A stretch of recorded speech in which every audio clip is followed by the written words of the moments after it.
health and public figure in the United States in writing to question the vaccines before they came out. And I did it as loudly as I could. The COVID-19 vaccines in the United States, 94% of Americans took a messenger RNA vaccine. It is the genetic code for the potentially lethal spike protein, part of the virus. It was the worst idea ever to install the genetic code by injection and allow unbridled production of a potentially lethal protein in the human body for an uncontrolled duration of time. Everything we've learned about the vaccine since they've come out is horrifying. There's not a single study showing that the messenger RNA is broken down because it's pseudo-uridinated. It's made synthetically.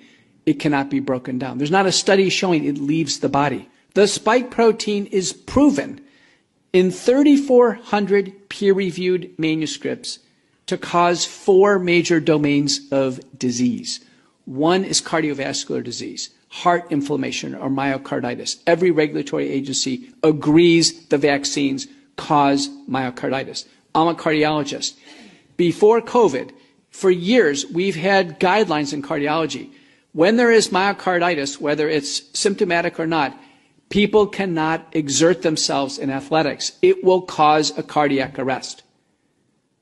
And yet across Europe and across the United States, sports leagues were injecting young people who had no medical necessity, no clinical indication with these vaccines, and we have seen a montage of cardiac arrests in young individuals. I'm telling you as an expert cardiologist, these cardiac arrests are due to the COVID-19 vaccine until proven otherwise.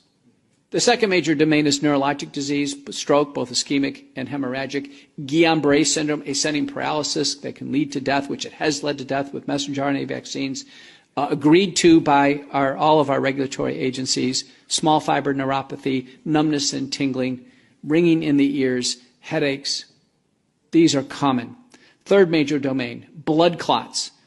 Blood clots like we've never seen before. The spike protein is the most thrombogenic protein we've ever seen in human medicine. It's found in the blood clots. I have patients with blood clots now going on 2 years, and they are not dissolving with conventional blood thinners due to these vaccines. Fourth and last domain, immunologic abnormalities. Vaccine-induced thrombotic thrombocytopenia and multisystem inflammatory disorder are early acute syndromes, well described, published. They have their own acronyms, all agreed to by the regulatory agencies.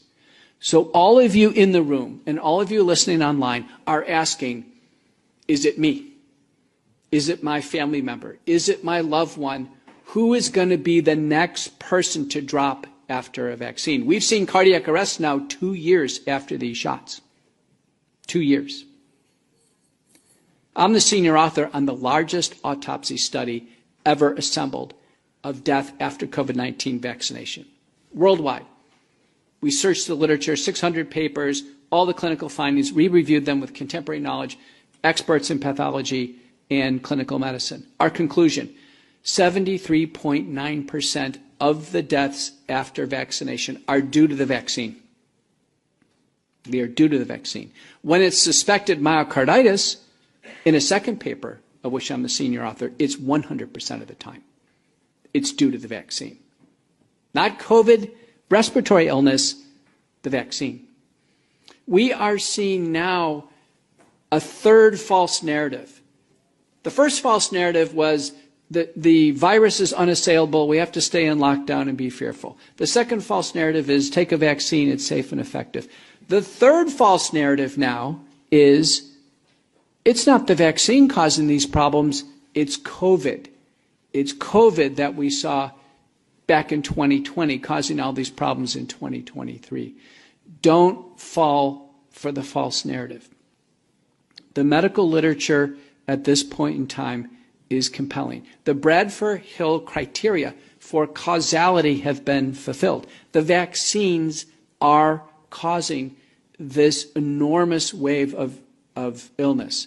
Now, could it be you or your family member? A few important papers to finish. One is by Schmeling and colleagues from Denmark, demonstrating that about 30% of people who have taken a vaccine have zero side effects, nothing, not even a sore arm, Not even a sensation that anything happened with the injection. Those people appear to be fine forever, as if they didn't take a shot. And the data are the same in the United States in our VAERS system.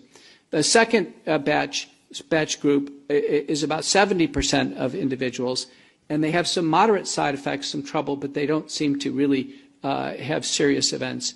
And then there's that small third batch group, 4.2% in the Schmeling data.